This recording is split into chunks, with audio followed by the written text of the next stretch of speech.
Hey, kia ora, Helen Brahms here, coming to you live from Ehrenberg in Arizona for the final night. Tomorrow we move on to Mesa in Phoenix, Arizona. Yeah, we'll talk about that later. But anyway, so I wanted to talk. Today was a beautiful day. It did get up into the 90s, and we are under a fire watch here.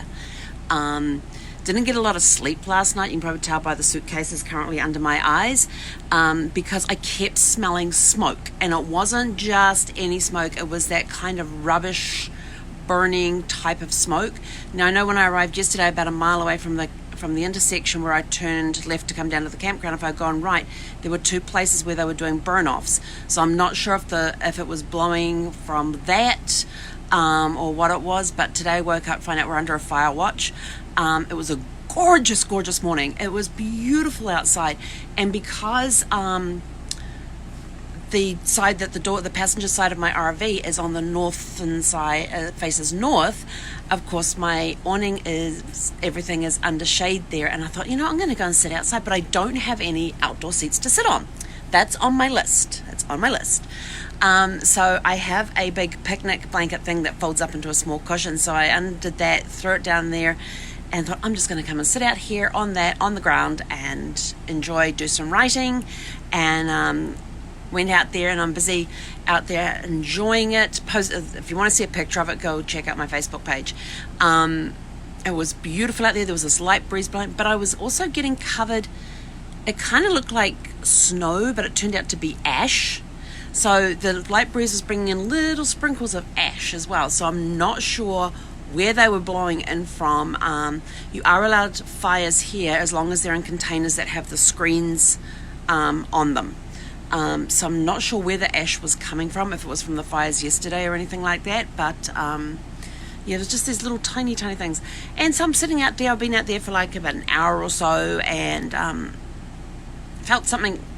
Found an itch on my leg. So I looked down, and there's this red ant. And I kid you not, he was like this big. He was huge for an ant. And I was like, oh, no. Me and ants, we have a big history together. We don't they like me, I don't like them. And so I got rid of that one. And then I'm kind of like looking around. Well, of course, it was really hard to do that because my entire mat is kind of like tie-dyed. So there's all these pinks and purples and reds and blues and greens and yellows and... yeah, trying to find ants on that. And then I'm sitting and I'm writing away again. I look down at my arm, and there's a black ant this time crawling on my arm. I'm like, damn it.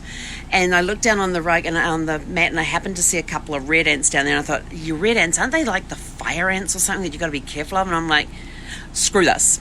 So it was a quick get up, shake everything out, brush everything down, fold everything up, make sure that, really hard to make sure, but did the best I could, and then come back inside again. So that was my adventure outside when I moved the office outside today. So I definitely need to get a seat to sit in when I'm outside.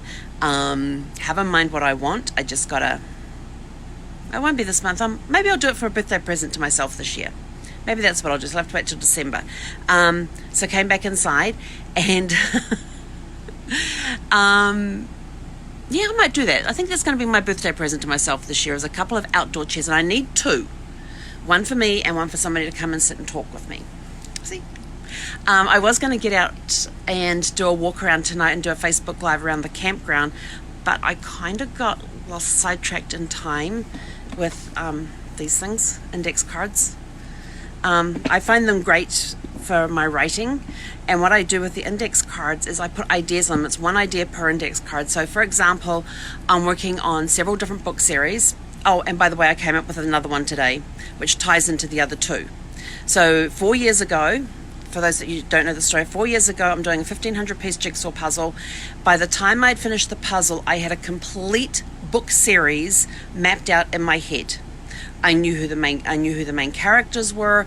I knew everything about them. I knew who some of their friends were. I knew some of the other people just a little bit. I may have known that they were there, but not their names. It was just right there in my head. Then when I went on the cruise last year to Alaska, I was in Ketchikan and went down to Creek Street, which was awesome. First of all, I did the lumberjack show. highly recommend that. I mean, those guys are just phenomenal. Love the Lumberjack show. Used to love watching the Lumberjacks when we went to the AMP shows years ago in New Zealand. For those of you who don't know, AMP shows are kind of like the US county fairs. Excuse me. Still having to stay very hydrated. And the county fairs and the AMP shows, they bring in all the animals and they do all the judging of the animals and all that sort of stuff, and they have the lumberjack competitions as well. Now these guys at Alaska and Ketchikan, I'm completely sidetracking here, sorry. These guys are world champions. They are all-round champions. They are just a phenomenal set of guys, and I actually got to talk with one of them afterwards when he was teaching me how to throw an axe. Got to do some axe throwing, so that was kind of cool after. It was an optional extra. But then after I did all that, we went walking around Ketchikan and came across Creek Street. And Creek Street is this fascinating street. They have these big placards up at the beginning of Creek Street that you can read all about the history of Creek Street, about prostitution, about the oh shoot, what do you call it when they say no alcohol? God, words are gone completely out of my head. It was illegal to serve alcohol. Prohibition. So prohibition, so up there was the history of prohibition in Alaska. There was a history of prostitution in Alaska, how it was legal, how it was all over, and they moved it all to Creek Street. How the pastor's house I love the story. The parson's house on Creek was actually on Creek Street. It's like about 3 or 4 houses in from the end, but he actually petitioned and successfully succeeded in getting his street number and name changed to a different street, so he wasn't associated with Creek Street, even though his house was actually on Creek Street. He had a completely different address because he didn't want to be associated with being Creek Street, which is where all the prostitutions, the dance halls, and all of that sort of stuff were. Fascinating stories there, lots of really cool stuff going on, and I took endless photos of these billboards that were up, so I would remember all the history and stuff of it, and it inspired another story. It inspired a story, not a series, but a story. And I suddenly thought, oh, that could be, and it suddenly inspired me to write the prologue. That book could be the prologue to the series that I still hadn't figured out how to write. And so I started working on that, and I've already got the first couple of chapters written on that one. Then fast forward to when I was doing the road trip in August with my parents, and as I'm driving along, concentrating very hard on the roads and the road conditions and everything we were driving through, I came up with another book series, which is tied to the original book series, but I'm not sure which one's going to precede which now. I'm not sure if the first one is going to be the main one, with this second one being the spin-off from that, or if it's going to be the other way around. So, lots of ideas. But anyway, back to index cards and why I use them. Jeepers. It's a roundabout story for all of this. And so I took one, and I thought, okay, now the town that they're going to live in is going to have a restaurant. So I wrote down restaurant, and then I thought, okay, what type of restaurant is it? How often is it open? Is it open all day? Is it only open for lunch and dinner? Only open for dinner? Do they have a private dining room? So I'm writing down these notes about the restaurant and stuff, and then I pick up the next card and I write down 2 words, and I looked and started putting down little points for that, and I suddenly looked at it and I went, oh, that could be another series. So now I have yet another series idea. I'm like, jeepers. I know this trip I plan on doing a lot of writing. I didn't plan on adding extra book series to my series that are already there. So I'm sort of like, oh, jeepers. So index cards, always keep them handy for ideas and stuff. I always keep lots of them. This one's actually unlined. Usually I have lined ones around. Didn't realize these ones are unlined, but that's okay because I can draw pictures on them. And on a couple of them, I've actually mind mapped a few things. And so as I'm going through, they're getting filled up. They'll go into my little box that I have for when I need ideas. Oh, what was that thing about the restaurant? Okay, what was that research? What was that thing that I had to research? There was something about one of them, there's an inheritance component to it that I need to research to find out if it can happen and how to go about doing this particular thing with the inheritance. And if it can happen, then the story will continue on as it has. If it can't happen, then I have to figure out a different way of doing the story. So writing down questions, writing down research points as they come along. Yes, there are computer programs out there that have little index cards on them, and you can have them on their little, you can put a corkboard behind it and all that sort of stuff. But I'm old-fashioned. I love my index cards and my multicolored pens. So you've got to have multicolored pens. See, this one's got red, black, blue, and green, and this one's got spring green, purple, pink, and light blue. Very important to have these colors, because not only do I use them when writing down ideas and having to circle things, I use them when I'm going through my next exit book. I use them a lot in my planner. Each color represents a different thing. Like if I have phone calls or Zooms, they're in pink. If I have in-person meetings, it's green. If I'm traveling, it's black. Black matches the roads. If it's personal, it's purple. Personal purple. Things like this. So, if a client has to make a payment, it's red. I know green should be for money, but red because it's important. And then my other thing today was that came up is that it came up through one of the Facebook groups I belong to with an event that's going to be happening, and people are kind of worried a little bit about it. And I thought, you could take events and you could turn them into opportunities for your business if your business is related to these events in any way. So, for example, we just had the air show and the Miramar Air Show last weekend, the weekend before, the last weekend of September. So, for those of you who are in a field that is associated with an air show, it could be that you're a trade that is at the air show all the time. Even me as a travel professional, what you could do is take that event and make up a how to survive the Miramar Air Show, tips and tricks for a successful Miramar Air Show. And you could include in things like that, make sure you get air defenders for the children, because some of those planes are very loud when they're flying, and some of those planes in the air display will fly low. So that you need to protect the young ones' hearings. It could be make sure you stay hydrated, have lots of hydration with you. It could be make sure you take snacks with the kids, lots of protein shakes, not sugar snacks. Take protein with you, not sugar, because the thing with the sugar is that they'll spike and then they'll get tired. Whereas if you've got the protein with you, then you're going to get the longer lasting energy. Because those days are long, they're hot. So hot. Suntan lotion, sunscreen. You need sunscreen. Hats, important. Sunglasses, important. So just make up, lists like that. If there's another event coming on in the area that's going to be, Comic-Con, for example. It happens every year in San Diego in June, July, somewhere around there. Tips for surviving Comic-Con. Comic-Con comes into town. It literally takes over the whole downtown area. So if you're not going to Comic-Con, what things are around the area that you could go and see and do?